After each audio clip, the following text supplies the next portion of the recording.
That's happening. The webinar is now streaming live on Facebook. Morning, everyone. This is the part where I just refresh. I make sure that it's all good.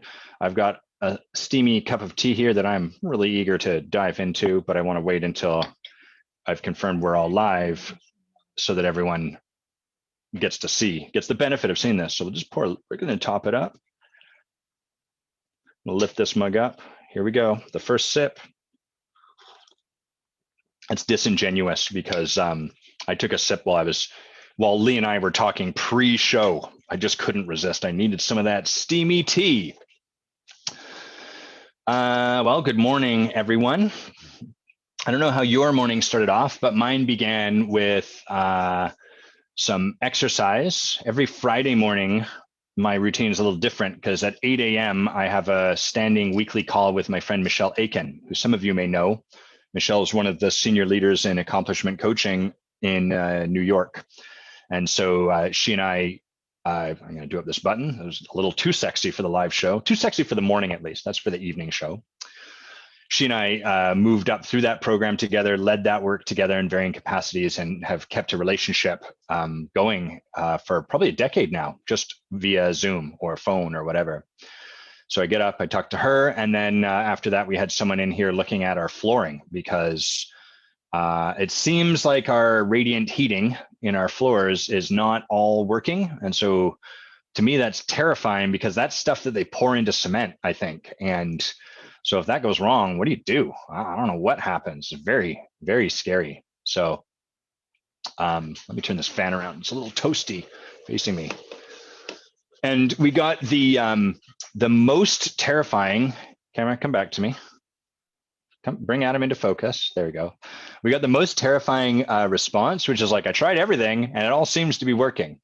So then we're like, okay, well, I guess we'll just go with it.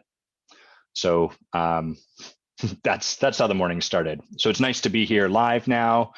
That craziness is out of the way. We can have a fun old-timey chat. Good morning, David. Buenas, what would it be? Is it Buenas noches yet? Maybe it's Buenas tardes. That means good tards, I think. And what up, Maggie? Maggie Smith, wondering about the sexy level, but didn't want to call it out until I did. That's nice of you. No need to reflect my sexy impact to me. Whoever else are these little eyeballs, say hi, drop your name in, let us know who you are, create engagement. That's what they tell me you got to do on a live. Get people engaging, Adam. Hey, Claire, nice to have you with us. Let's see, what do I want to share today? There's a couple things that are live for me, and then we're going to bring Lee on and we'll dive in together. But before I do that, the first thing that's live for me is Bay and I run a program called The Forge, which is a coaching and leadership development program. So it's grown over the years. Originally it was for 6 people and it ran for 6 months, and then it's grown. And these days it's a 10-person program. There's also 2 leadership positions, which are people that have graduated and want to have their leadership developed and lead work like this or whatever. It runs for 9 months and now includes a retreat. And hey, Laurie, and we're sort of approaching the final third of that work. And what that means is a few things. One, we've got some really good intimacy in the space. People have been connecting, we are coaching, we're creating a powerful container. And that means people are showing up vulnerably. And from that vulnerability, that intimacy has grown. So there's like a really good sort of connection, a really good vibe going on. We'll duck in and out of those meetings, Robin, and just hang out here. Good morning. So that's the first thing. The second thing that's happening is that after 6 months of being in this work, people are understandably and predictably a little fucked up. And what I mean by fucked up is that the whole nature of transformational work is to support you in pushing beyond where your resistance stops you. And our resistance does not occur to us like a monster made out of bricks standing at you like this with his hand out, because that would be easy to recognize. Oh, you can swear quite a bit, Lee. Lee's creating some meta. Lee, have a blast in those comments while you're sitting in the green room. Our resistance occurs like the thought in our head that something's wrong here, or even though they're saying that, that's not actually true for me, or do I agree with that? I don't think I'm not going to take that one on board. I don't have to take everything this person's giving me on board. I'm going to honor my own truth in this moment. This is what's authentic to me, blah, blah, blah, blah. So that's our resistance is subtle, and it sounds like the voice of reason. So in a container designed to move you beyond that, there's going to be this internal cognitive dissonance, and that has us feel a little bit fucked up. The third thing that's happening is that people are colluding with one another unwittingly. So what that means is that if the way I've learned to get through life and avoid my confrontation is, hey, Evan, good morning, you're wrong. If the way I've learned to get through my life and avoid that which is confronting to me is to delay until I have the right answer, or to seek the right answer from someone else, and this is just one example of a million ways that we could come up with, then predictably, when I'm put on the spot, I'm going to stall, I'm going to pause, I'm going to shut down, I'm going to do whatever I need to do to delay and try to get a right answer. And then the collusion that happens inside of a group like this is that I'm going to be doing that, and then someone else is going to want to helpfully help me arrive at the answer. Maybe they're going to volunteer an answer, or maybe they're going to tell me, Adam, you don't need to give an answer. It's totally okay. And all of what that does is it buys into the dance of my survival mechanism. It buys into the game that my safety mechanism works and plays out to stop me having to lean into the confrontation, rather than having people stand for me, rather than having someone who really wants to give me the answer because they really want to move on. Instead, say something along the lines of like, you know, Adam, I've seen this before, and I recognize how much you want the answer, and I recognize how much I want to give you the answer, and it's really clear over here that that's not going to create a breakthrough. And so in this space, in this container, what I'm going to do is not give you an answer and just stand for you to come up with your own answer, even if it's wrong. As you can imagine, that's really uncomfortable. And so the work we've been doing is really supporting people to see that dynamic live as it's happening inside of themselves, and then to choose outside of it, which is excruciating.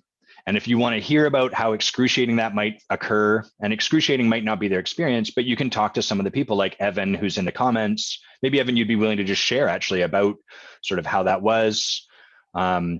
If Sachiko shows up, like these are some of the people that are in this work.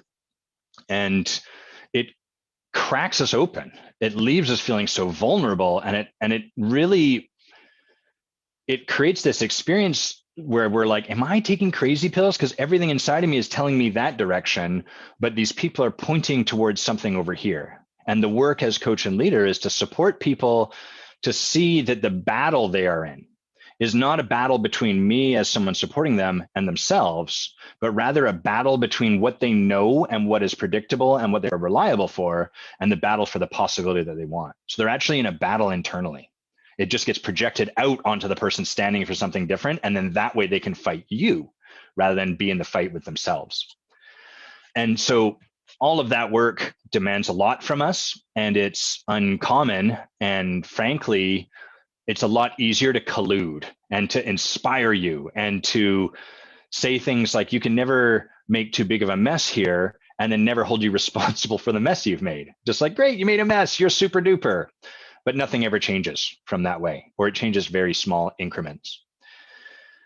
So first of all, what that leaves me in is like a great deal of inspiration for the courage and the commitment and the practice that these people in this group are going through and are taking on in their lives.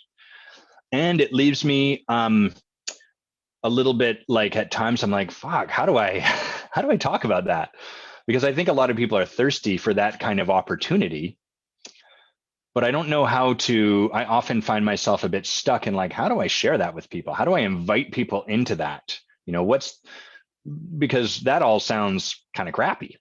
What would we say yes to that would have us go into there? So that's kind of live for me right now, is I'm present to this magic. And I think the people in the work are present to it, but what would support people where they are choosing into that? What bridges that gap? And as a leader, part of our work is always to bridge that gap, rather than just to say, fuck you, I'm going to stand over here. And if you want this, you can come get it. That's one way you can show up. But I think the most impactful leadership, meaning the leadership that causes the greatest impact in the world, is one where it doesn't demand everyone else sort themselves out first and then come meet you. It says, I get where you are and I'm going to come meet you over there. So I'm kind of sitting in like, boy, I'm present to the power of this. I'm present to the gift that's available. I'm present to the courage it requires. Now, how do I share this with people in a way that provides a bridge for them to choose into it?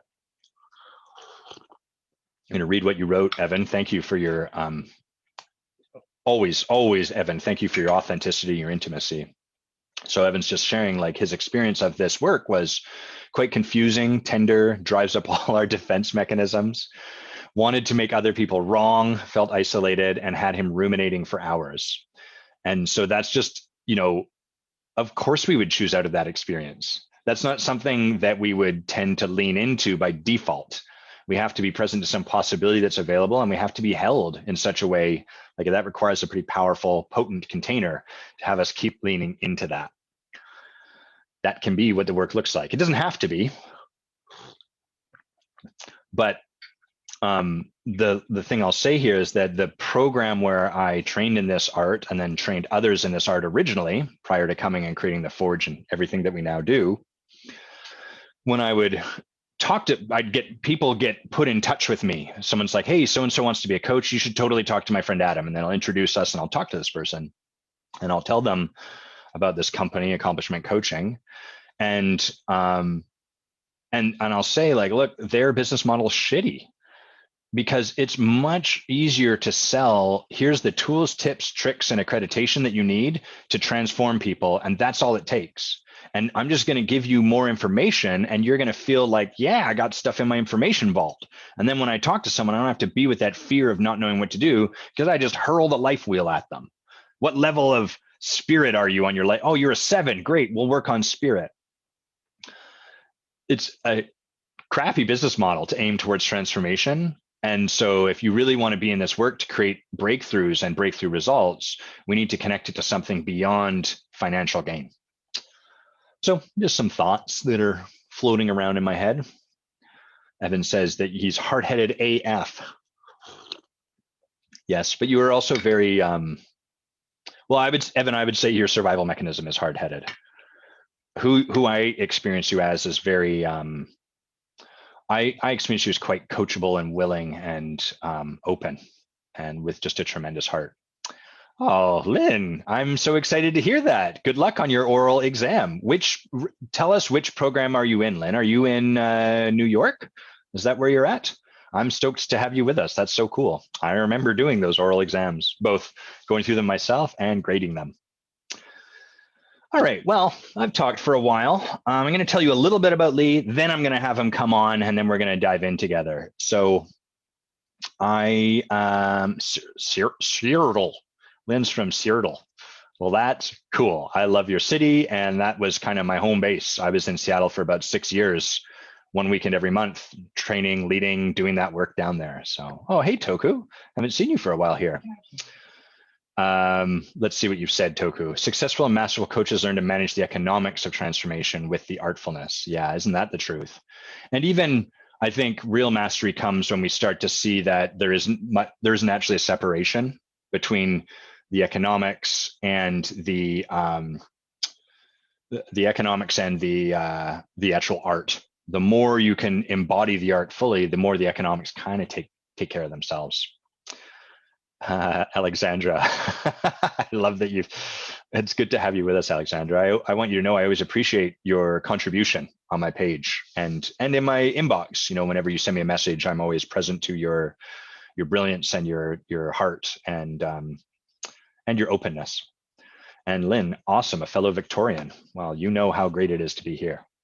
Okay, so Lee and I met, I believe, I can't remember. I'm pretty sure it was through Toku, who also runs some programs. And I think Lee is a member of Toku's mastermind. Actually, you know what? Rather than me just trying to make this up and come up with it in the moment, Lee, why don't you get on, turn your camera on, turn your mic on. There we go. And now you can just tell us, how did we meet? I remember it was somehow, but I can't remember exactly how. Yeah, through Toku. And yes, I am. We have 1 week of the mastermind course to go next week. Oh boy. So this is when it all gets piled in. Kind of. How did we meet through Toku? Like, was it just you followed something he had shared of mine, or something I'd shared of his, or do you remember? No, I can't remember. I think I watched something and messaged you. Ah, okay. Got it. I watched something and something stood out and I messaged you. I can't remember now exactly, but yeah. Cool. And you have some of your fellow peeps are here on watching this, I think, too. Yes, I see Cool. Claire's there for sure, and I think Toko's dipping in as well. So yeah, we're going to get some abuse, I'm sure. I also saw your partner, Sarah. Sarah's your partner, right? Sarah. Sorry, and thank you. That's not me saying Sarah with a funny British accent. It's a different name. So. Oh, and Chris is there too. Look, oh, Chris. You got the gang. You got your supporters here. I tag them in so that they can abuse us or me. How's your day going as a starting point? Good. Got up this morning, had an accountability tool call with Toku and the gang. Did a session with first client of the day, and now, you sexy bastard, I am all yours. I'll leave the button done up though, just to be safe. Exactly. Yeah. What do you like? Tell me a little bit about, because you mentioned it. Like, how is accountability for you? Like, what's your relationship to that? Yeah, I'm super accountable to myself, at least. Yeah, letting people down, or the thought of letting people down, is massive to me. So once you say you're going to do something, you're pretty reliable for it. Oh yeah. One of the things for me, I tend to be the same way. Like, I can be, integrity is often one of the things people reflect to me. They're like, oh wow, there's a lot of integrity. But like a lot of people with some strong suit and integrity, I can get very rigid with that. And so, like, giving my word, under no circumstance would I ever not do it, which then, in order to deal with that, led me to playing a small game in life where I could make sure that I only ever gave my word to stuff I could achieve, or just not giving my word to very much, which is just, it's interesting to see myself in that. And these days I practice giving my word, like putting myself out there a lot more. And then the opportunity for me is often to clean up the mess, to honor my word, and like, oh, I'm not going to be able to do that thing, and what do I need to do to clean up, and so on and so forth. So I've been practicing that too. I think for me, giving my word has been a commitment that's made me not look after myself enough. So like giving too much of myself, or not taking the breaks I should do, or the holidays I should do, because it's like, right, I'm committed to showing up for, training athletes in the past at a certain time, and I'm going to be there. I'm going to be there every week, and I feel this commitment of like, God, if I'm not there every week, what are they going to do? Which is rubbish, because they look after themselves. Right, but I would imagine an amazing quality when it comes to like high level athleticism, which is part of your background, right? Which is sort of, hey, we don't feel, there's plenty of times when whatever we're up to in our life, we don't feel like doing it. And that ability to choose into it, regardless of how I feel, gives you a place to choose other than your feelings in the moment. Yeah, if you're going to work with high level athletes, you've got to be as committed as they are. If you're going to be the coach, you've got to stand up and say, I'm here with you, rather than do as I say. It's a team relationship. Right. And I think a lot of my experience is some coaches, sports coaches, miss that part of it. They think they're there to tell the athletes what to do, rather than they're there to actually model what commitment is. It's easier to tell people what to do than to model something, for sure. Definitely. We'll probably come to that in a minute. Well, it's a good segue. So like I know you sort of mentioned coming on, you weren't exactly sure where we would go, and that's fine. We can start there. But I want to check in, like, what's live for you in terms of where might we go during this conversation today?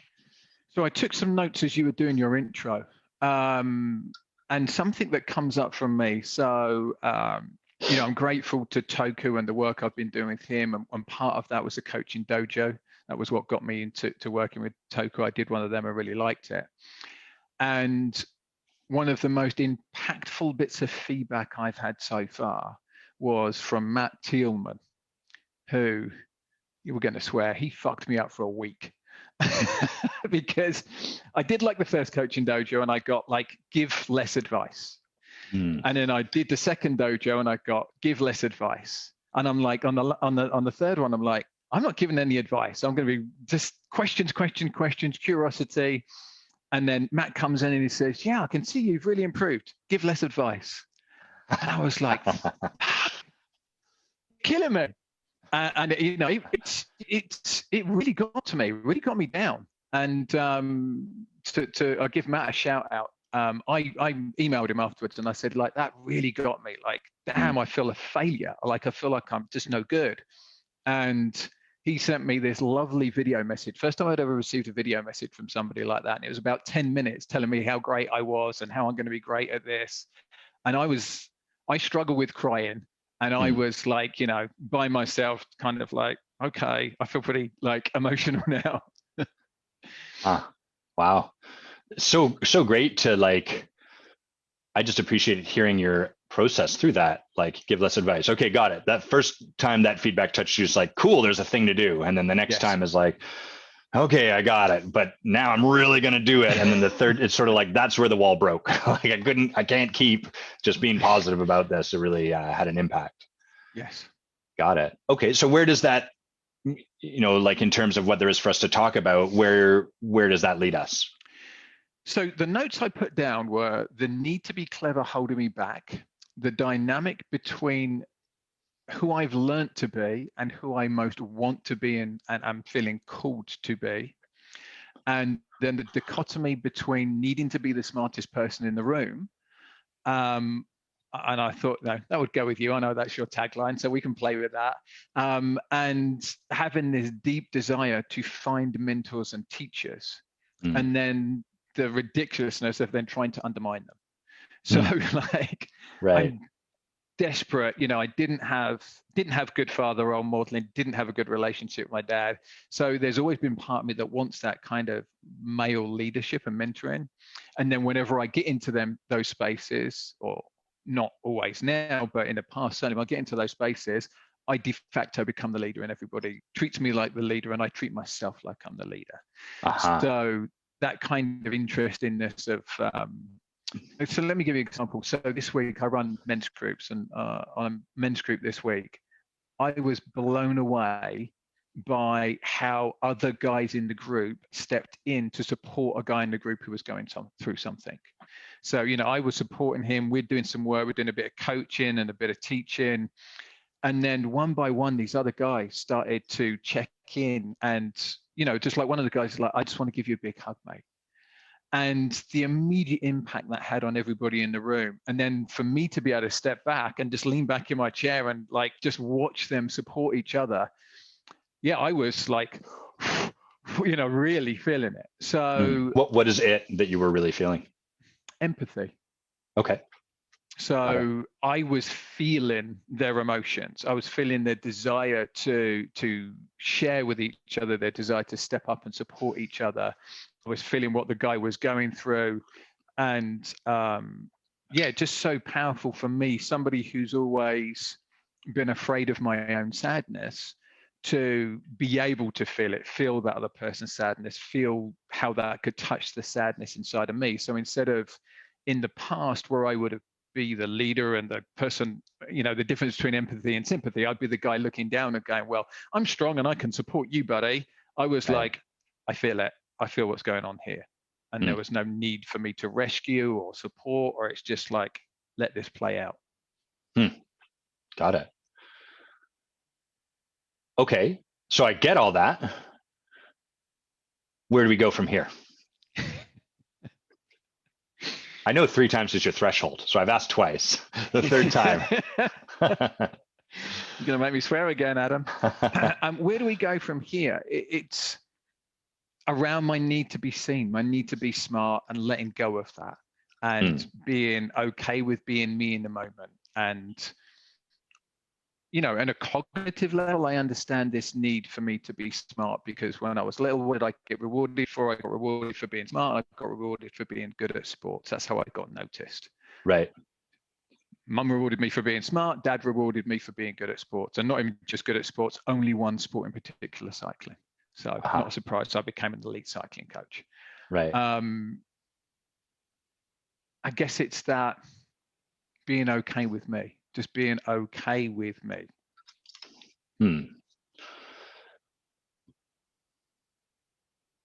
So, okay, what for let go of that? Like, is there a reason you want to let go of that? I feel it holds me back. So I was saying before we come on, I've been watching this series with Sarah, my wife, Ted Lasso, and it's a comedy series, and he is an American football coach who is hired to coach a British soccer team. And obviously he knows nothing about the sport. Comes there, and like the joke on the first episode is he's being interviewed by the press and he doesn't know any of the rules, doesn't know how many players play in it, doesn't know that it's 2 halves against 4 quarters. He knows nothing, and he doesn't get embarrassed, but they're trying to embarrass him. Right. And the lesson of the program is he's a coach. He understands people, and what he's really good at is just being incredibly uplifting and positive and seeing the best in people. And there's a part of me that's really like that.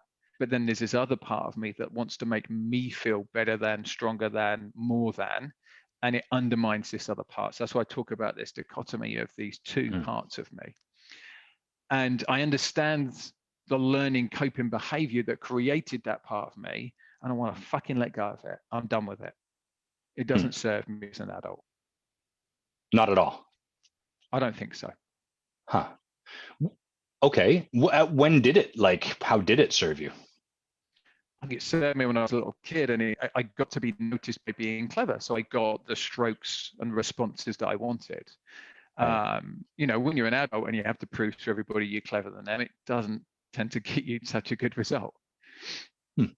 Well, I mean, I could imagine certain places where it would be like if you were a practicing attorney, that would be an incredible skill where you're like, hey, don't, you know, that person's stupid. This person right here in front of you is really smart. Therefore, choose his argument, for example.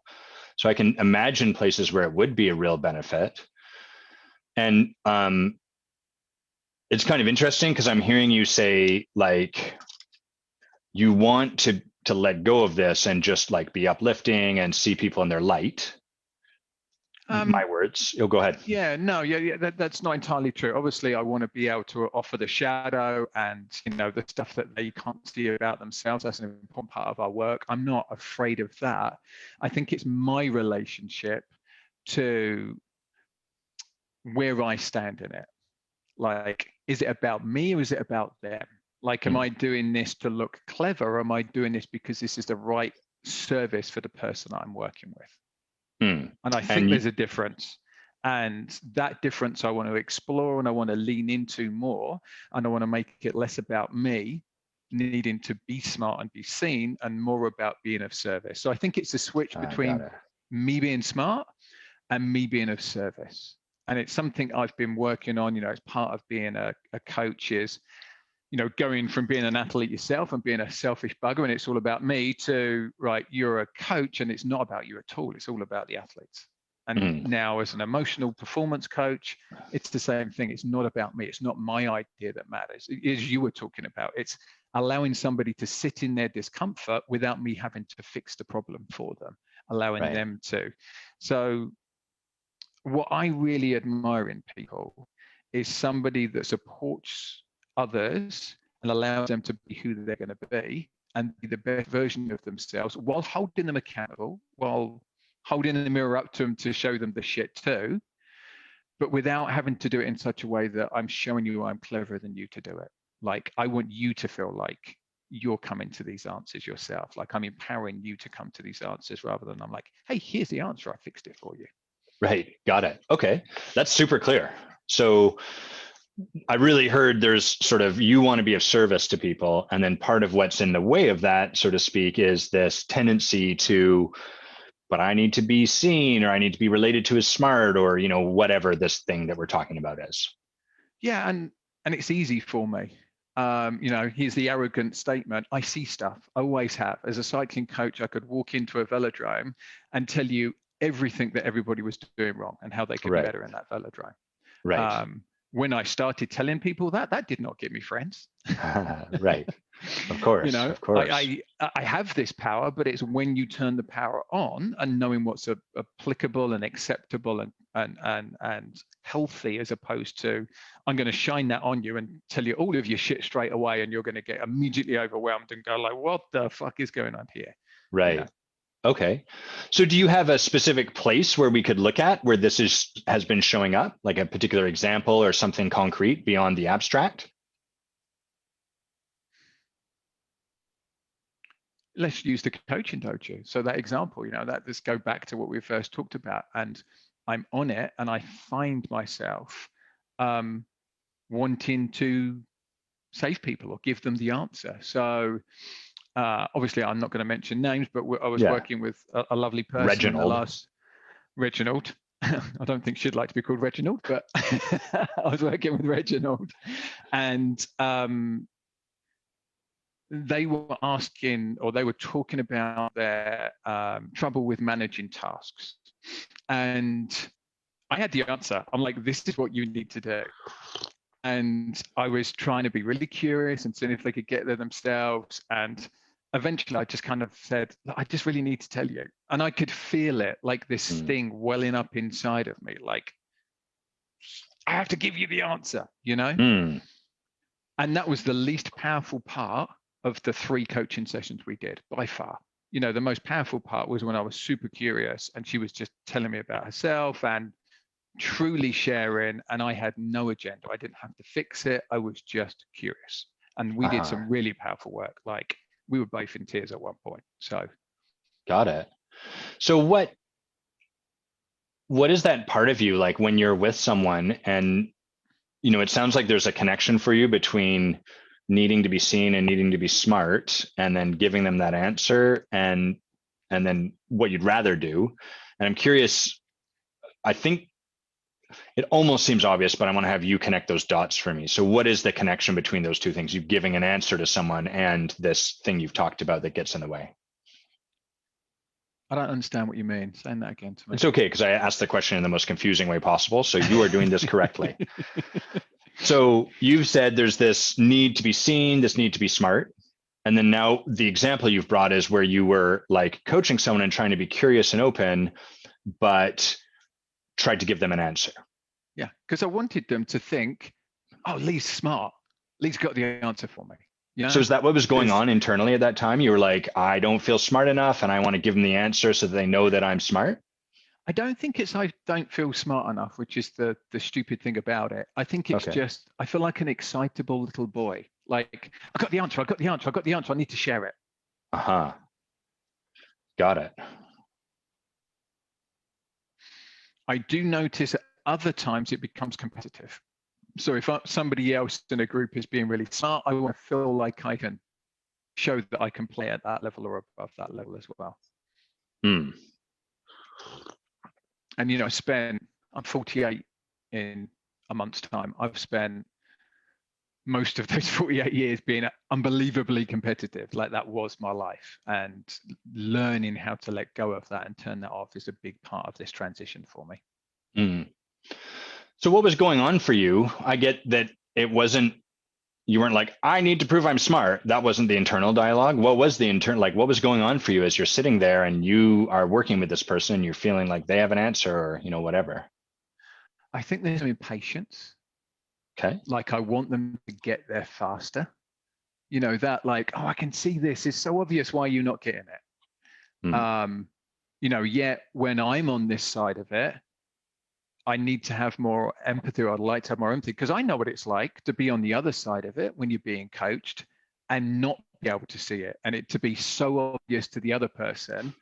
You know, I can remember having therapy sessions with my therapist, and I'd just see his eyebrows go up, and he'd just be like, I'd be like, okay, he's got it. Why the fuck haven't I got it yet?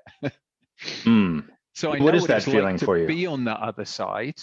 What do you mean? That feeling where you're like, they don't have the answer, and then it sounds like you're feeling something in the space. They don't have the answer, and then there's a need to like alleviate whatever that feeling is. So I'm curious, what is that feeling? Either that you feel or that you're empathetically feeling over there, or? I think it's my feeling. It's my feeling of impatience of like, let's get this out, and it's going to be, the magic. Let's get it out. It's going to be the magic. We're gonna have the answer. I've got to show that I can do something. And so let me ask the next question, which is like, impatience is usually a function of like where we are is not right. Like there's a place we're meant to be and we're not there yet. Would that be, Yes. would you go along with that? Okay, great. So where ought you to be that is then triggering your impatience with that client in that conversation? I want to say I shouldn't be anywhere. So here's the thing. Moving from this world where it's there's all these goals. Like, I need to teach you to be able to do a standing start on your bike so that you can leave the gate as fast as you possibly can, get up to your top speed and do the distance as fast as you can, right? And there's like steps we need to go through to get there. And then you move into this coaching space and it's like, that's not my job. My job, as I see it, is to be so curious about you that you make those leaps yourself, or I'm empowering you, enabling you to make those leaps. And there's still this, again, dichotomy between I want to do it for you, like, because I'm used to being like, right, here's what we need to do. Like, you need to move your arms here, you need to put your head here, you need to do this. This is what you're going to do to achieve this task. To now, like, I don't know the answer for you, because my right answer is not necessarily your right answer. And that's something that's being reflected to me a lot, and I'm really enjoying learning is, I can be the smartest guy in the room for myself, but that doesn't mean I'm the smartest guy in the room for you. What might resonate for me might not resonate for you. The thing I'm seeing as the answer for you might not be the right answer. You might come up with something and I'll be like, oh shit, yeah, that's way better than what I'm thinking over here. And it doesn't matter anyway, because for you to take it on board, the chances are it's going to be more successful if you've got to that conclusion than if I've told you it. I'm going to speak to everyone else briefly and then come back. Okay. So here's for everyone listening, watching, what I noticed is I asked Lee a question and he told me it's not that, and then gave me a long explanation for what it is other than the question I just asked. And I noticed that in all of that, he didn't answer the question. And further, there's a reason I'm asking this question, which is that Lee is telling me he is feeling impatience. So there's like this intellectual part of Lee that's saying, well, there's no reason for me to feel like impatience, and there's no place that they should be. And then he's giving me a really beautifully thought out, really well articulated answer for why he doesn't need to feel impatient, which is all moot, because the truth is that Lee feels impatient. So as coach in these conversations, we're always listening to like, did the question get answered? What actually happened? What happened when I asked that question? So now that I've said that, Lee, are you present to what I just described? Yeah, I'm really good at that. Yes. I think Toku's mentioned I'm pretty difficult to coach because I'm trying to coach myself as we're talking and I'm thinking it out cognitively, and I'm not stopping to be present in the moment with like, what the fuck am I really feeling here?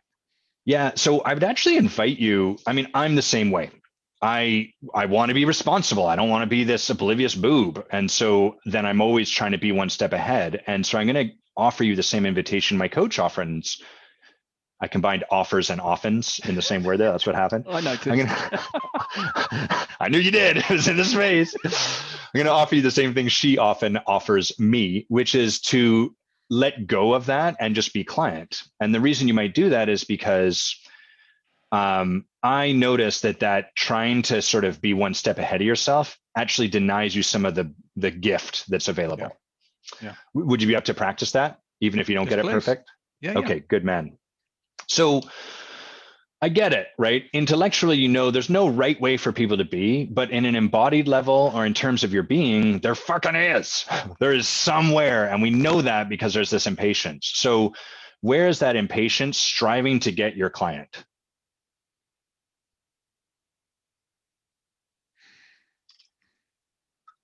I'm not sure. Is it striving to get my client, or is it my desire to have an answer? I don't know. Where should your client be other than where they are when this is showing up? I'd like them to be able to see what I see. How come? Like, where would they be if they could see what you see? Unstuck. Ah, I feel got like it. that's the point where they're stuck and you're like, you're nearly there. Go on.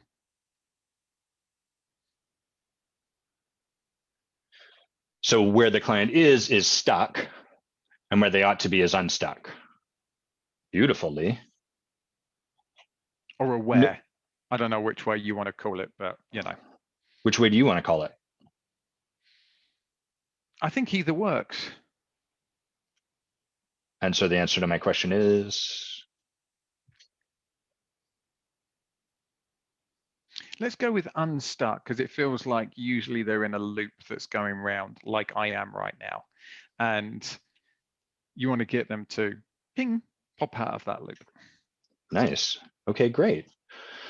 Now, one thing I would reflect to you is just as you dropped, I felt you kind of lean back. It felt like you dropped a little bit down into your body, a little bit out of your head, and your answer had way less words in it. Unstuck. Great. Client is stuck, and there is this driving need to have them unstuck that occurs like impatience, and then might be involved in having the right answer and all of that stuff. So, what is your own experience of being stuck? I really don't like it. Can you say a little bit more? I fucking hate not knowing the answers to stuff. I'm not used to it and it feels uncomfortable.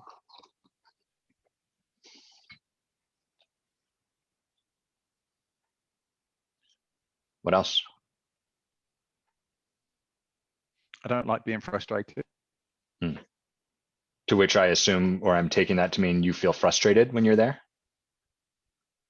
And when I can't figure something out, yeah, I feel frustrated. And Got it. my MO will be, so let's use the example that's frustrating me at the moment.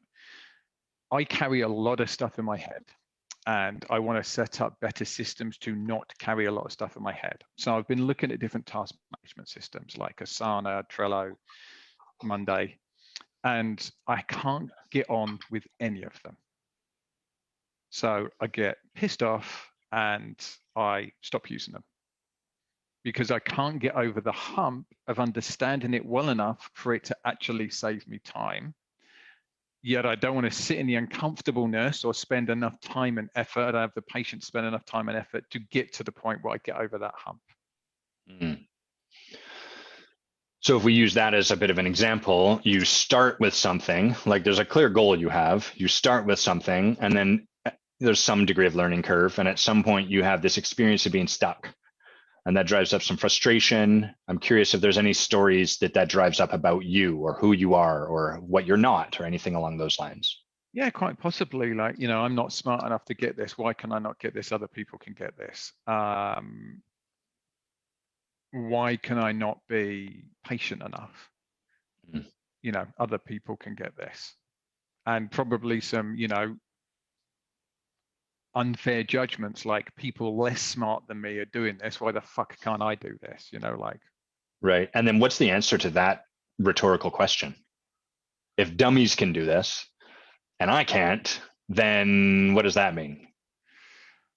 Well, one of two things. Either I'm not as smart as I think I am, or dummies are a lot more patient than I am. Got it. And they're willing to do the work or put the time in or, whatever metric you want to look at to get the task done. Right. So there's what are you noticing and looking at this?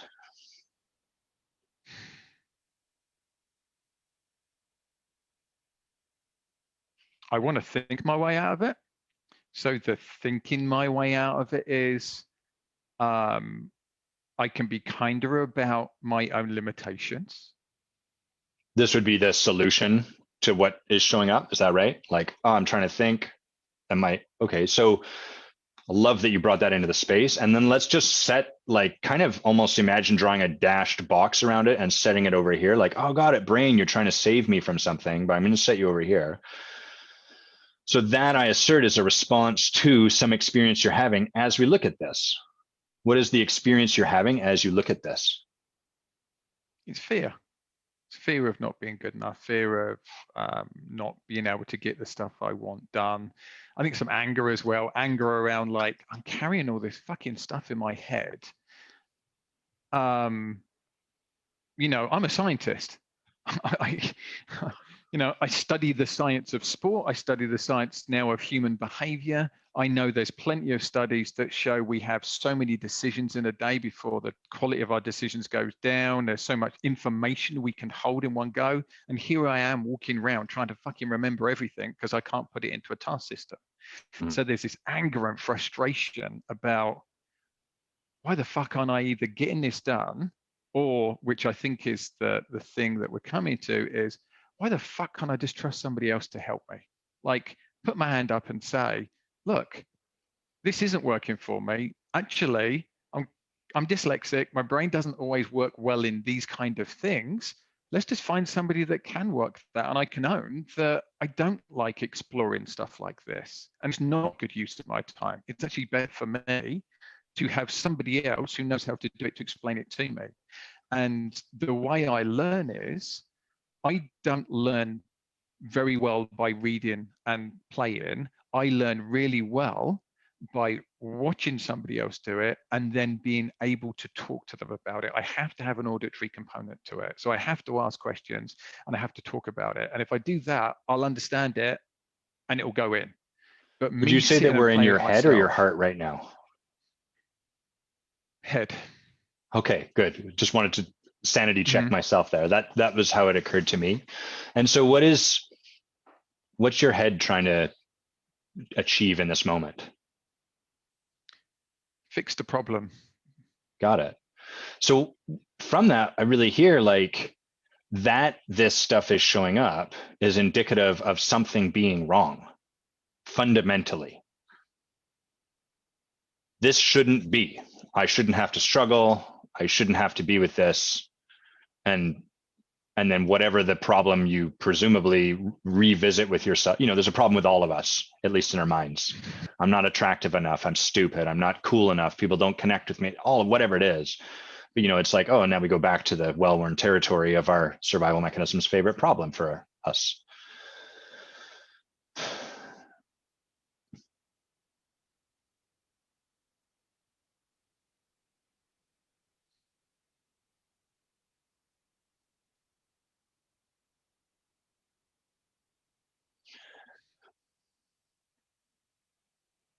Just sitting with what's here. And as we sit with what's here, what do you notice in this moment? I'm looking for you to save me. Adam, answer the question for me.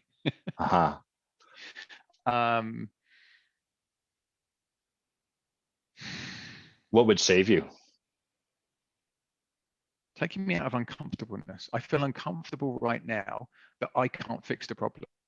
So I'm uncomfortable that you can't answer the question, ask the question I need you to ask for me to get it. And I'm uncomfortable that I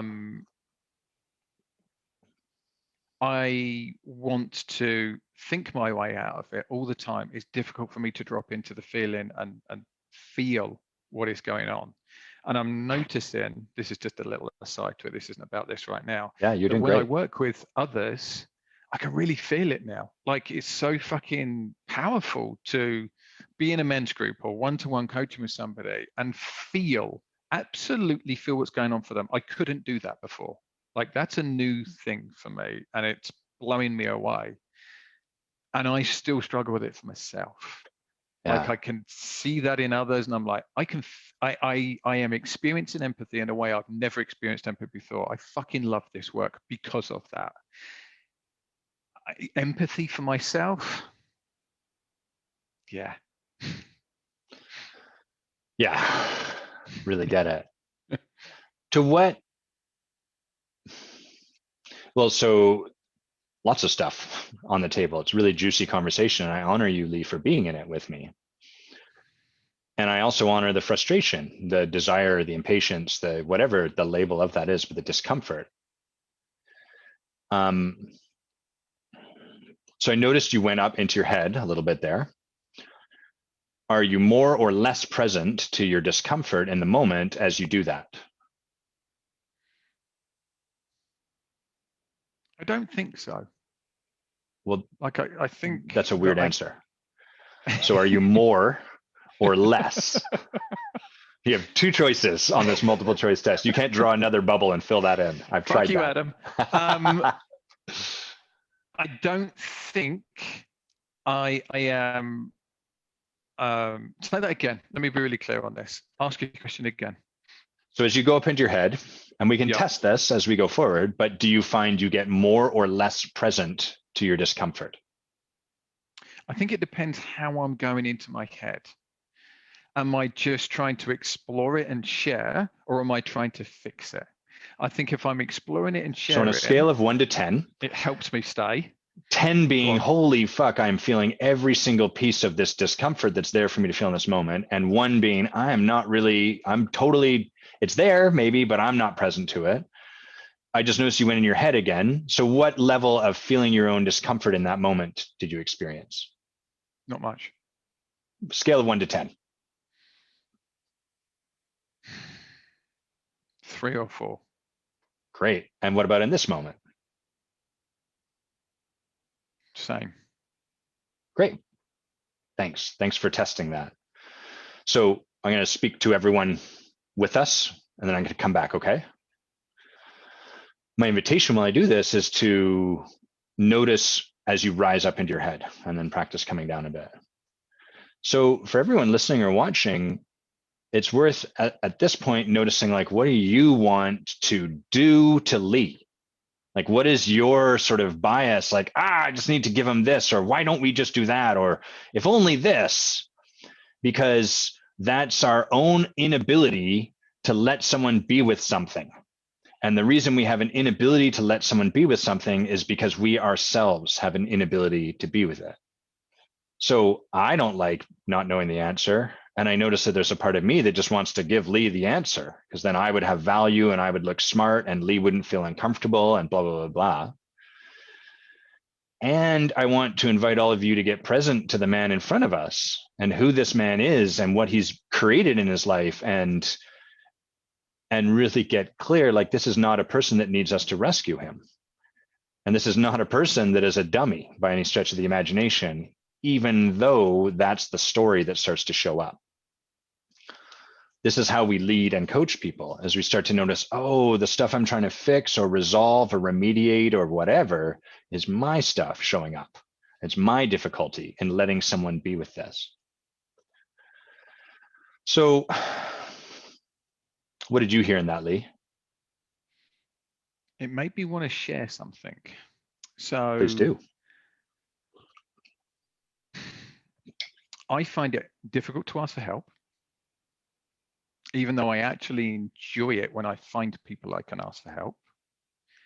And when I share vulnerability, people don't see it. So I run men's groups. I also created a men's group for me and some friends at the beginning of the pandemic. Like, I could see some people struggling. I wanted more connection. I created a group for us. And after a while, I was leading that group and I'm like, guys, I don't want to lead the group anymore. Like, this needs to be my work, or I'll turn you into another paid group. You guys can pay me and it's another facilitated group. Like, make your decision. But my preference would be that this is my group to do my work in and I get my support. And the guys kind of went, oh yeah, we hear you, Lee. Next week we turned up, nobody was prepared to lead except me. For another couple of weeks, I led. And then I'm like, I'm not fucking doing this group anymore. If you guys don't step up and start leading and learning how to help me and help each other, I'm no longer going to lead it. And I had to be really forceful for people to see what I was going through. And I had a similar experience. I crashed and broke my shoulder really badly 12 years ago now. And I went to the hospital. Can I First time pause in my you life. just to check in? Happy to let you finish the story. Yeah. What's important about what you're telling us? What I want you to know is how difficult it has been for me for others to see my vulnerability when I need help. That's the story I want to tell you. And what does that It's, have to do with where you find yourself in this conversation currently? there's something coming up around my own vulnerability and why other people can't see it. And what I feel is because I can't see it, maybe, or because I'm not sharing it fully. So you're talking about, right, I'm getting into, so that's what it is. So you're talking about, I'm going up into my head. People can't feel what I'm feeling for whatever reason. I talk about something, and because I'm being articulate and I'm being measured and considered, I'm explaining it, their response is Lee's going to be okay. Like, he's going to be fine. Like, he always survives. He's going to be fine. Like, I don't need to go to the hospital with Lee, even though me was like, I'm fucking shitting myself going to the hospital. I've never had an operation. I might die when they knock me out. I don't know. Like, I don't want to die. That's what I was feeling inside. Nobody saw it. And there's this disconnect between the way I am presenting myself and I think what is really going on for me. People don't see my sadness, they don't see my vulnerability, even though I will quite clearly explain it to them. Well, can I offer you a reflection? Mm-hmm. So what I heard you share earlier was as you go into your head, you're at about a 3 or a 4 in terms of your connection, like you actually feeling. Where we got onto this was like there's a feeling of being stuck is very uncomfortable for you. But then when you get into your head, it's about a 3 or a 4 in terms of how much you're present to it, how much you're feeling that in you. So my reflection would be, well, they're not feeling it because you're not, Lee. Yeah. Yeah. And I think how I've survived is by not, maybe there's this fear of everything's going to be so overwhelming, I won't be able to cope with it. So I'm not fucking going there. Sure. I mean, there's probably a really good reason for this.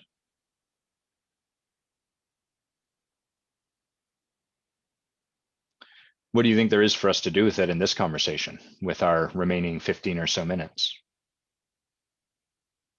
I don't know. Help me. Yeah, well, I love that you owned you didn't know.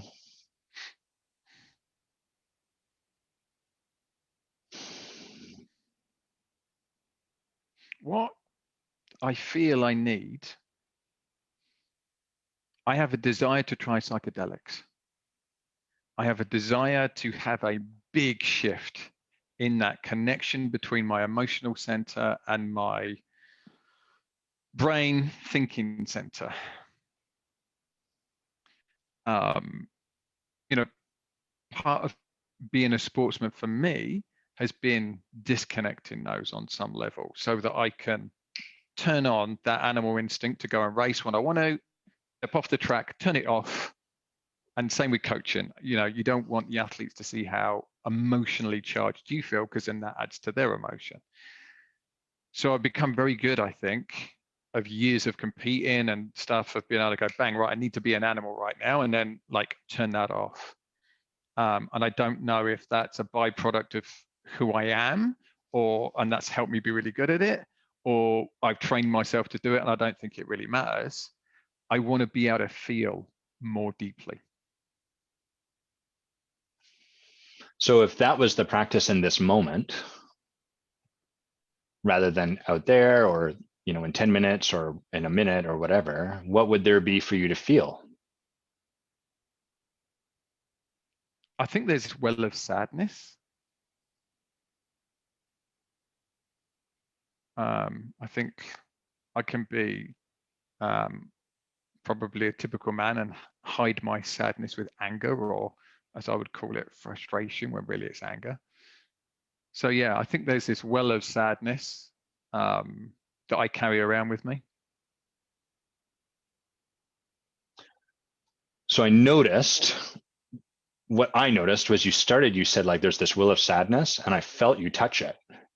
And then I felt you kind of start to talk about it a little abstractly. It was almost like you pulled away a bit of it and you talked about it like this thing you carry around with you rather than a thing you were feeling in the moment.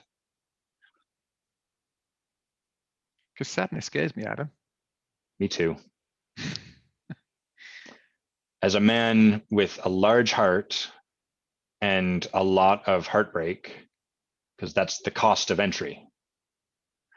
I am often present to heartbreak, and it's easier for me to feel that as anger and then, frankly, low-grade frustration throughout my life. Fuck them, fuck coaches, all that stuff. Fucking stupid leaders.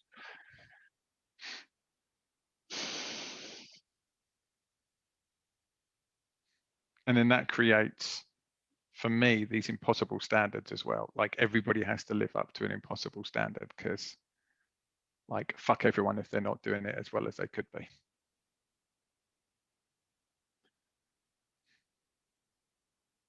To what extent are you present to the sadness that's there in this moment? I'm pretty present to it. Give us a scale. 1 to 10.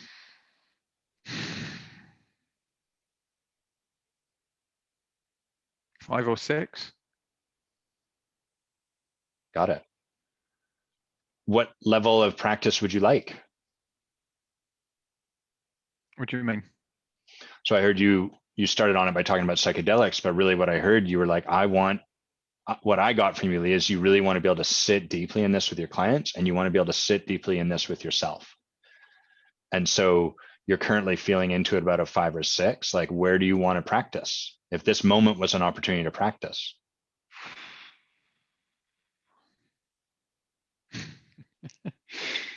I don't know. I don't know what I could touch and be okay, for one.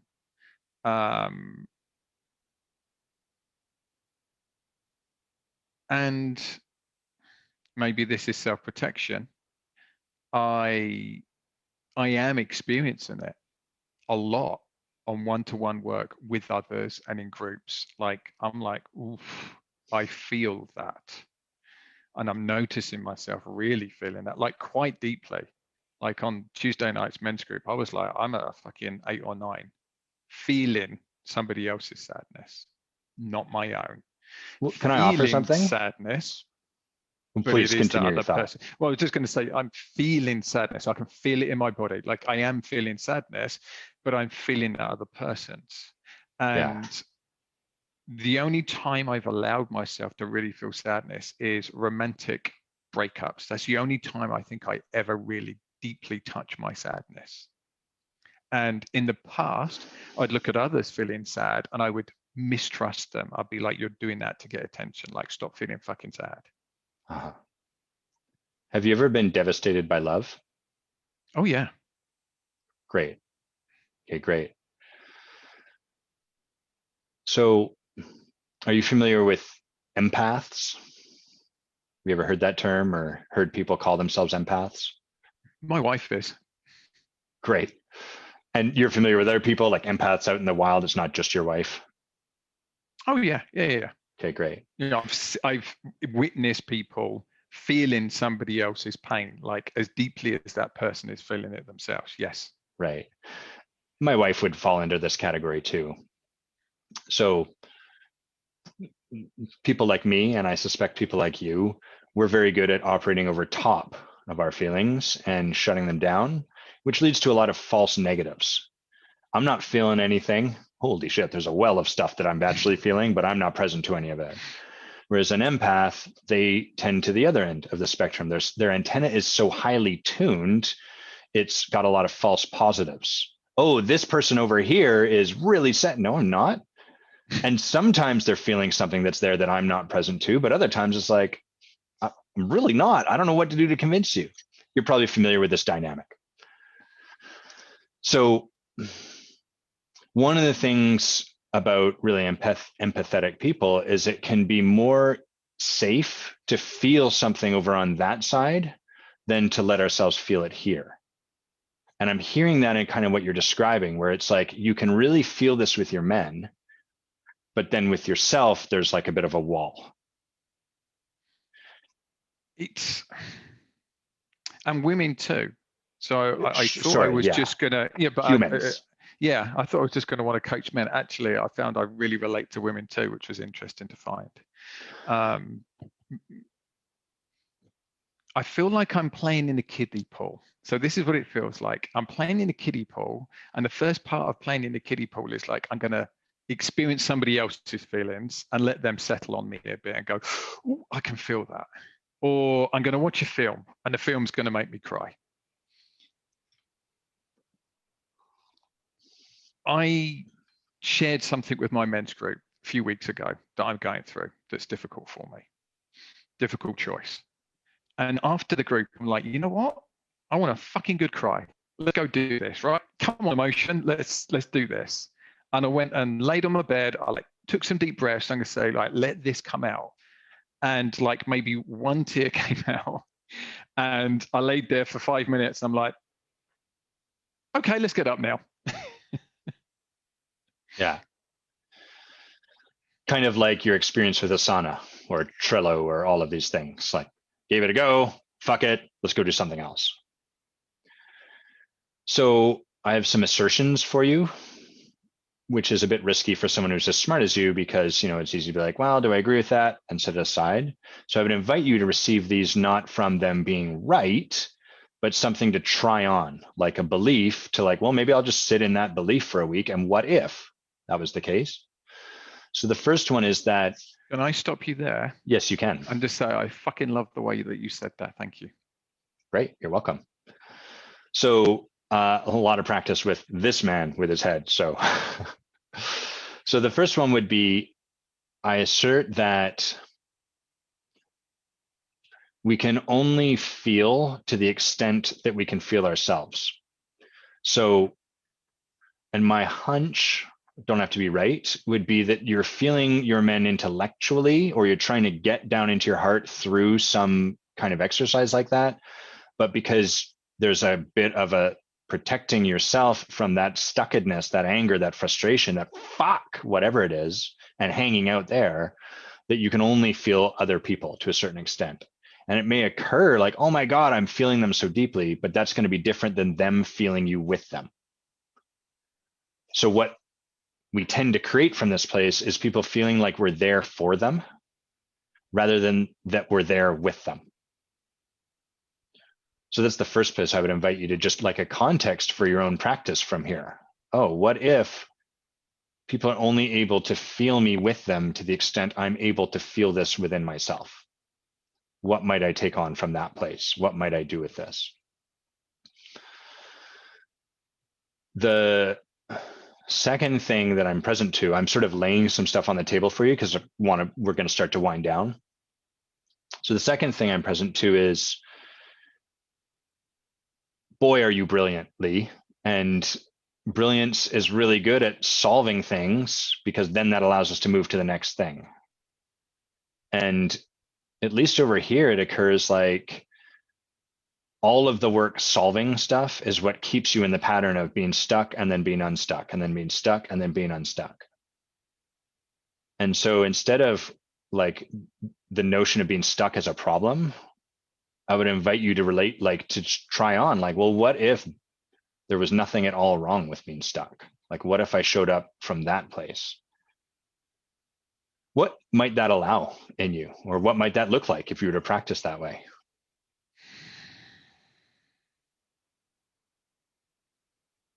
My therapist would say this to me.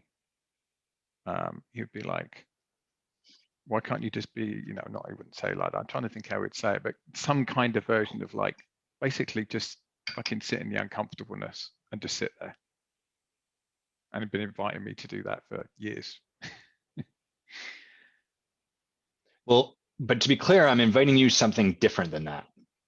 So you could sit in the uncomfortableness and be like, fuck, I'm sitting in the uncomfortableness and it's wrong, but I'm sitting here, which is I'm hearing there's no shift in your relationship to a particular experience that you're having. And so, yeah, you could go and white knuckle through that for 7 years and meditate on it. And it's still like, fuck, I did it, but it sucked. I'm inviting you to shift the way you're relating to it. And then I'm asking you, what might you practice from that? So the relationship, instead of stuck bad, unstuck good, or momentum forward good, stationary bad, I'm just curious what might show up differently in your life, or what you might practice from a place where stuck was actually the work. And it's not even stuck. It's just here's where I am. This is the work. Give me an example. So a personal example or something you could give me that'd help me really Yeah. understand what you're saying. So like you said, asana. Well, I'm going to let you do the work. I'm not going to unstuck you, so to speak. First of all, let's take a step back. Do you get that the notion of it being stuck versus unstuck is actually something made up? I don't think I do. Great. Okay, great. So like for some people, they could be in the exact same space where you are. Like they're trying to learn asana, they're finding it challenging, they're not using it that much. And their relationship to that might be like, oh, that's just the process. I guess I just got to do this for a little while longer. Whereas for you, it's like, I'm stuck. And then along with that is like, and that means I'm dumb, or these other dummies are smarter than me, so therefore I'm really dumb, or blah, blah, blah. And then, the accompanying emotions, all of that stuff. So do you get stuck, unstuck is actually a made up context. It's not real. We couldn't find proof in the universe that's like stuck looks like this, unstuck looks like that. That's just something you've created. And as you're talking about it, I don't even really get stuck. What happens is I get to that point and then I just bin it. So I don't even stay at that point for long enough to even really be stuck. If I, to experience the stuckness I guess is the way to say it. Sure. I avoid it. Like, I'm like, okay, fuck that. Yeah. The only danger there is that then your brain's like, great. So what we'll do is we'll stay in it and we'll stay being stuck. Yes. And now you're still in the box that's labeled stuck versus unstuck. Stuck good, yes. Unstuck bad, which means you can feel good when you're unstuck, but when you're stuck, it's bad, which is like, that's amazing until you're stuck. And because these two things are in the same box, it's inevitable. So what I'm suggesting is like, right now you kind of have them like good, bad. I'm inviting you to draw a box around that whole notion of stuck versus unstuck. And like, what's a totally different way, a completely different belief that's unrelated to those two about that place you find yourself with asana? Be curious. I love that. So what might that look like?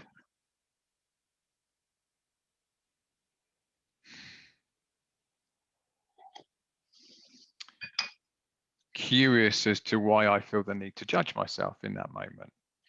Curious as to why I need to compare myself to others in that moment.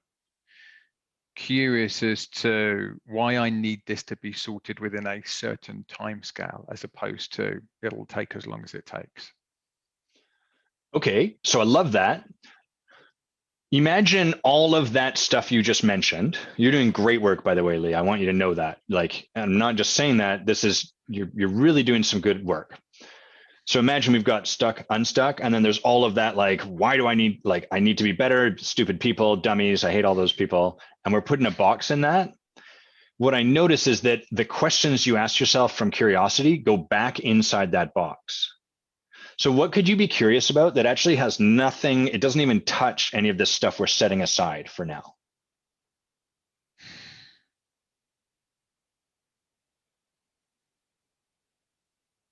What I'm feeling in the moment. Oh, beautiful. I love that. Like, what am I feeling right now? What do you think might happen for your client if they were to play this way? It's the homework I'd give them. Week 1 of the men's groups, week 2. Week 2 of the men's group is what are feelings? And the homework is to download the Mind Jogger app, stop yourself, take some breaths and go, what am I feeling right now? Okay. And so it's not, I'm not trying to be dismissive. It's more like everything you just shared is sort of like in the realm of what you already know, which is much less interesting to me. I'm wondering, there's that client we started talking about where they were like, they were stuck and you were like, gotta get them out. I need to give them this answer because that would alleviate and move you into unstuck. So what if you or your client were just able to bring that kind of curiosity into that space, into that moment? What do you think might become available or grow out of that?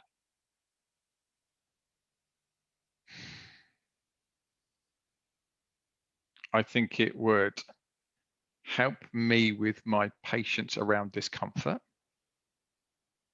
I think it would take away the feeling that I'm probably imparting on them of like, you gotta fucking get this. Like, I'm sure they can sense my, come on, buddy, catch the fuck up. Why are you so dumb? We've got all the time in the world. No worries at all. So, again, it's me being truly empathetic with them rather than I'm here to help you, I'm here with you, and we're going to experience this together, and we're going to walk the walk as long as the walk takes. So I think it's a word I want to use, and I know this is a bit flowery, is like space. It creates this space for them to truly explore what's going on rather than to be the good student and fix the teacher's need to get it right or to get this thing answered. And what would it be like for you having more space in your life? Fucking less stressful. I don't have to fix everyone's problems. So last place I'm going to invite you to look, but like, what do you think might be part of the impact if you were to walk around in your life with more space just for yourself? I think I'd have closer relationships. I think people would conversely be more likely to share stuff with me and ask me for support than less likely. I'm not going to go into my head. I'm going to stay in my feelings. And to create those bonds that I really want to create with people. Like, I crave intimacy. I hate small talk. I crave intimacy. I'm like, let's fucking talk and do some work. Yeah, they're the relationships I want. And if I'm not getting them as much as I would like, I must be part of that. And what part am I going to own on that? I'm owning a part that I have an agenda. I have an agenda of fixing shit. So I love what you saw for yourself there. What will you take on this week in terms of your practices? We're coming back to fucking Matt Tillman and just be curious. Love you, Matt.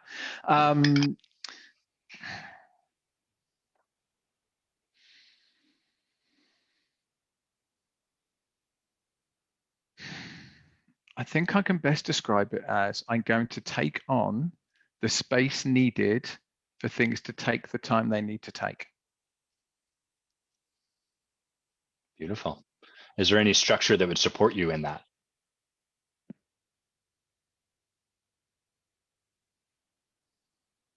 My wife could probably give me some good feedback when I was stepping out of that. Okay. As nice. Could the guys in my men's group. Great. So is that something you'll like ask them to do for you, or is it, Sarah will just see this and practice that with you, or? Oh, she'll watch this and give me shit. But yes, I will ask them. I think it's beneficial to ask them. And I think it's good for me to ask for support.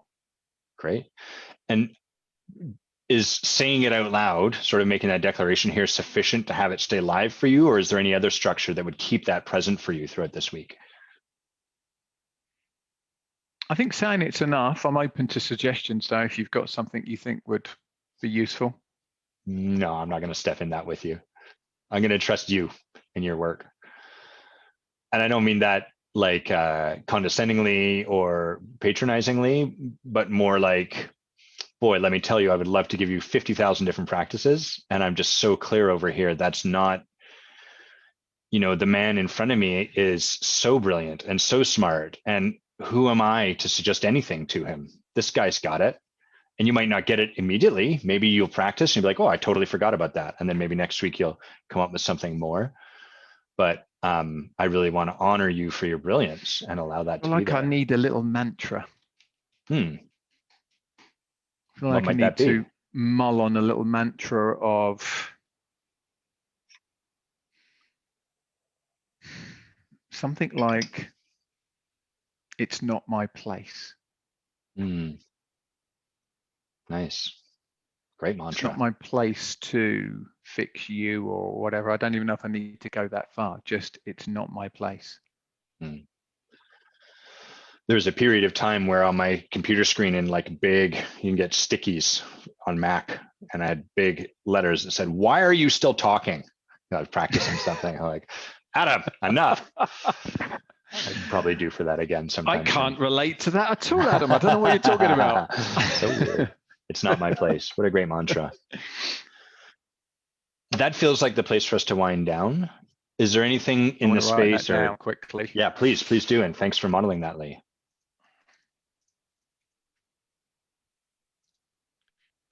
While you're doing that, I'm going to, oh, go ahead.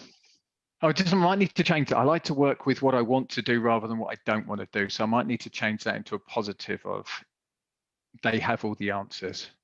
I love that. Would that apply to you as well?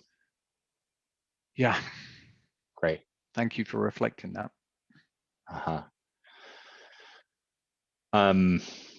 Anything for you to have this conversation feel complete? I'm going to acknowledge you to finish up. I just want to check in before we go there.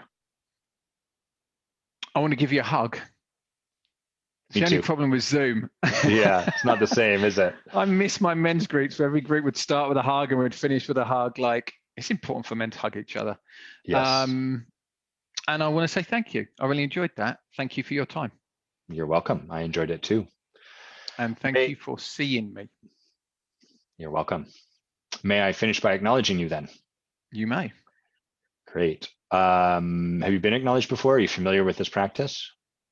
I have.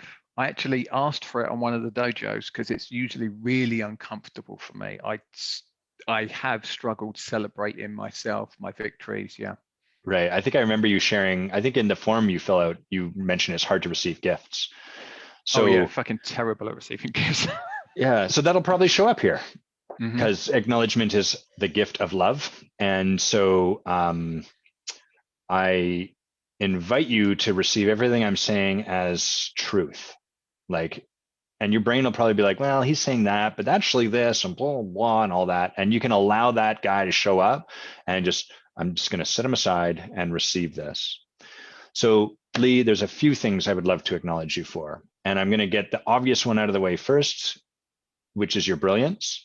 And when I say it's obvious, I mean, it's very clear the brilliance you bring into the space, but that makes it no less special. And there's just an absolute, like, there's a ability to move through all of the layers, you know, like you could be on the ground in the tactical or up in the air in the strategic. And I think that is a profound thing to be able to bring as a coach in any area. And in like elite levels of performance, brilliance is such a beautiful thing because you can kind of meet people wherever they are. Like, oh, this person's, it's about moving their pedals and getting their cadence right. Or up here, it's like strategically planning where their bursts or whatever they're called are going to happen.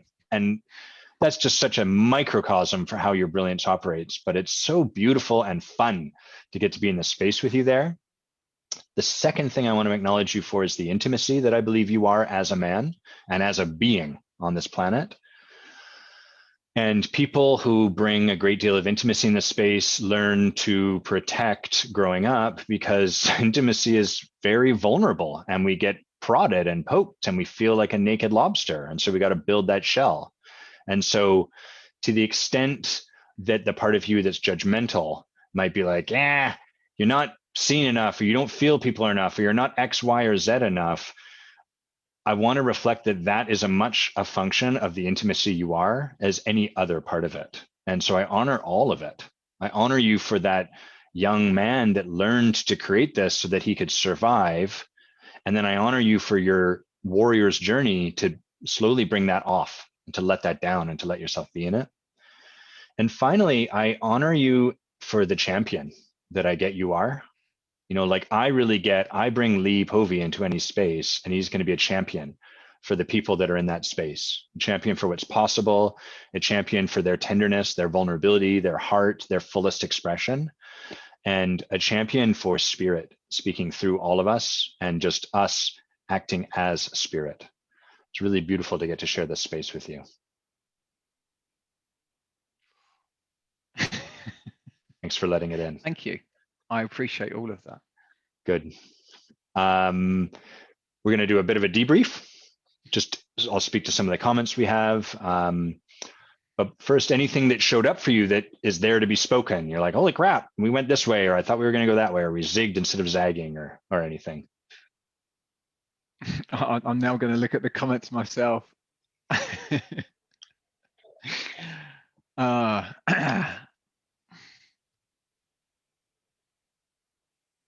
it was really interesting for me to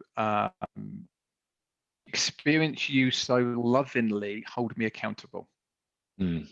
So um, I think that was really good modeling for me that I can take on of when we're seeing it, when the client's going through something and we're seeing them avoid it. So when I'm going like, oh, let me tell you this lovely, delightful story about some shit that happened to me or whatever. And then, I would go, okay, great. Anyway, the question I asked you was, so I really liked the way that you did that. I thought that was just very kindly done. Mm. So it brought my defenses down because of how kind you were being around it. You can see what's going on, and you may or may not be like getting frustrated, like, come on, Lee, I've asked you the question, answer the fucking question. And just you being able to stay so present and kind with I'll let you go there for a second. Let's just bring you back here to, I'd like you to answer that, please, because I think this is where it's at. Uh-huh. Yeah. Thanks for bringing that into the space. I enjoyed that. I remember there's two things I'll share about that. The first is I remember someone once telling me, it was a coach I'd reached out to just have a conversation. He was like, you know what, I'd said something sarcastic in the email just for fun. He was like, you know what I like about you, Adam, is you're a dick. I was like, you're reading, what's he going to say? He's like, if you can, there's like this sort of pokey, playful part of yourself, you're a bit of a dick, but if you can do that from an open heart, you can really open people up. And a lot of my training early on was first to open my heart up because it was all hard pokes and there was jabs in the ribs, like, come on, fucker, and sarcasm, but with a lot of edge. And at first, a lot of the work was like opening my heart back up to the point where then I was all on the other side and everything was initially like, I love you, and me doing a lot of affirmation so that people understood I love them, and then poking them in the ribs. And that then became my work, right? It's like, okay, Adam, you've done a lot of work to open your heart. Now your job's to trust that your heart's open and then offer them the thing. And what I'm really present in all of this is that good transformational work is equal parts love and rigor. And we can only bring as much rigor as we can bring love. Oh, the and love, yeah. All rigor, no love is brutality, and all love, no rigor is toothless. And so it's that blending of those two energies. I think I'm going to be following a similar journey, or I am. One of the first dojus, we were giving feedback on a coach, and Toku's like, I really want to hear your love right now, Lee. And so I'm like, you could have done this, and you could have done that. Yeah. Growing up for me, my dad's a Brummie, so he's from England. For those of you who don't know that word, that means he's from Birmingham.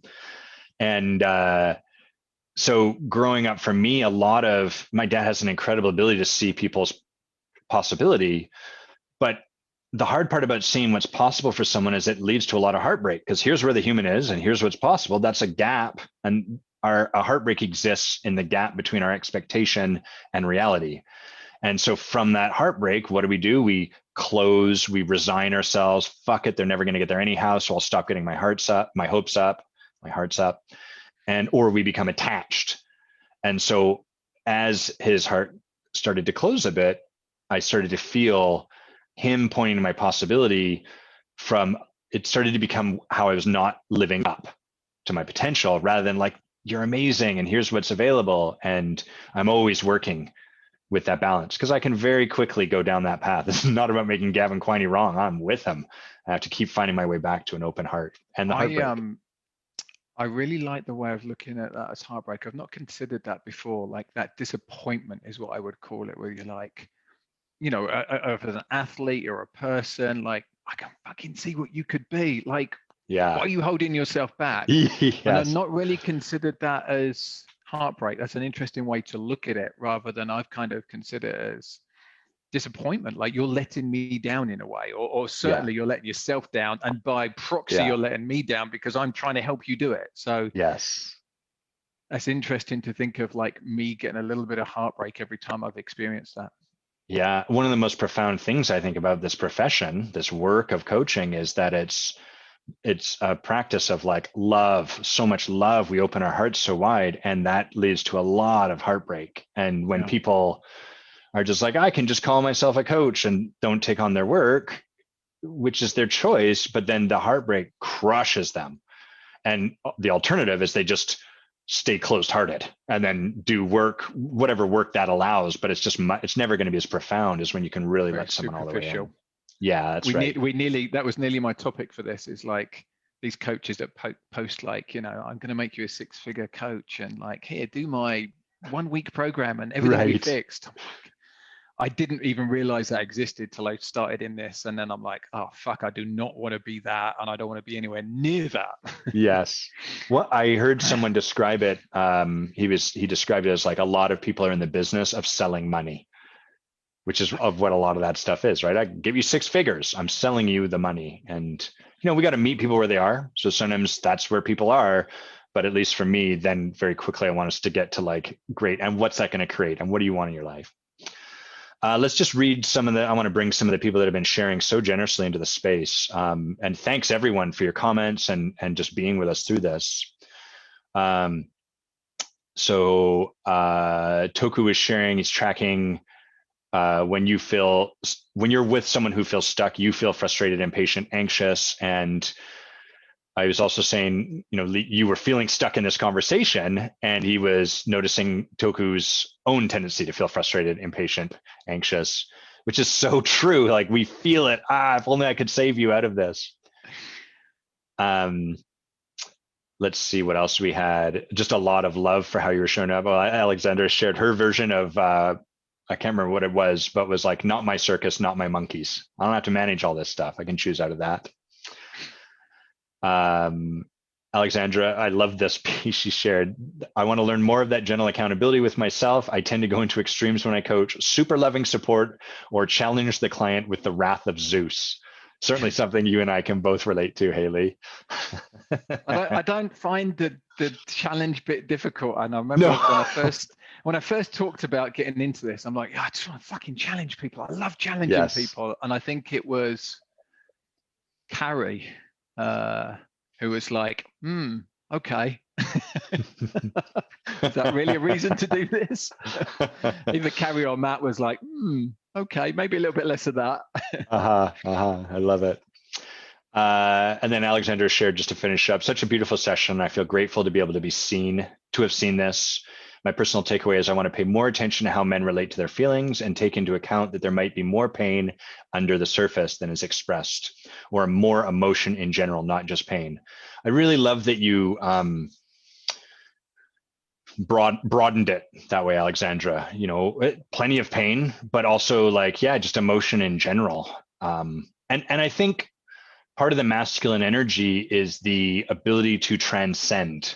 So there's what's happening in the moment, and then the ability to transcend, like, I am on purpose. I'm going to create this. I'm going to build a building. I'm going to do whatever. And we all have that energy. That masculine exists in all of us, just like the feminine does. But it's in our transcension that we can also lose sight of the moment. And so there's such a beautiful opportunity to plug back into that and like, oh, what is not being felt in this moment? And yeah. Okay. Well, Lee, thank you so much. Thanks for just how you showed up. I really honor that. And, you know, you've given everyone a real gift. So I really appreciate that. And I honor you for being a coach in his work. You know, you're clearly doing lots of stuff. You're in conversations like this one. You're doing the dojo. You're in a mastermind with Toku, just like a lot of stuff. So thanks for being someone committed to elevating his mastery. And if people want to learn more about you or find out what you're up to or follow you or anything like that, where do they do that? On Instagram, Maximize Your Potential Coaching. Is that all one word? Maximize Your Potential Coaching? Yeah. And then on everything else, same on Facebook, Maximize Your Potential Coaching on Facebook. Lee Povey on Instagram if you want to follow pictures of my wife. And a website is mypcoaching.org. Oh, nice. You got the acronym. Yes. Probably need to change the rest of it to that now. MYPE. Love it. Instantgram. Let's see. Anything I want to plug?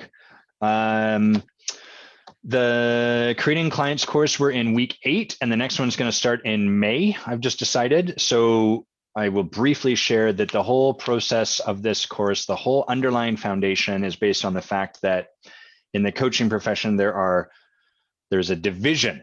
And the division is there's the thing I have to do to sell to clients, and there's the thing I love doing. And I've got to figure out how to do this so I can then do as much of this thing I love doing as possible. And what's fascinating to me is that even the International Coach Federation, the body that accredits coaches, buys into this false dichotomy. When I go and speak to their programs, they're like, well, we're not going to give out credits for this because you're speaking about sales and that's different from coaching. And the truth is that they are the same thing. And it's our buying into this belief that creates these as separate. And if you can break down or dissolve that belief and start to see how these things are actually one and the same, all there really is to do is to show up fully expressed in your life and be with people and get curious with people and create relationship. And that's all that coaching is. And so as you deepen your mastery into that, one, you discover you don't hate this thing over here, or you don't begrudgingly, willingly do it. And instead, you just get to be deepening your mastery of yourself and showing up in the world that way. So that's an awesome course. It's 10 weeks. You get to spend a bunch of time with me and some other amazing people that are up to cool stuff. It's $1,000 US, so it's quite a low commitment. And if you want to learn more about it, I'm just going to put the old link right here in the comments. adamquaney.com/client creation. We'd love to play with you. Okay.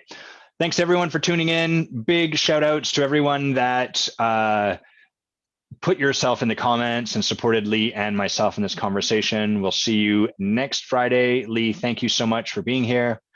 Bye everyone. Take care. We'll see you soon. And then where do I click? And people always get this. I'm not even clicking stop live stream. I just want you all to witness me closing down the live stream. Okay, bye.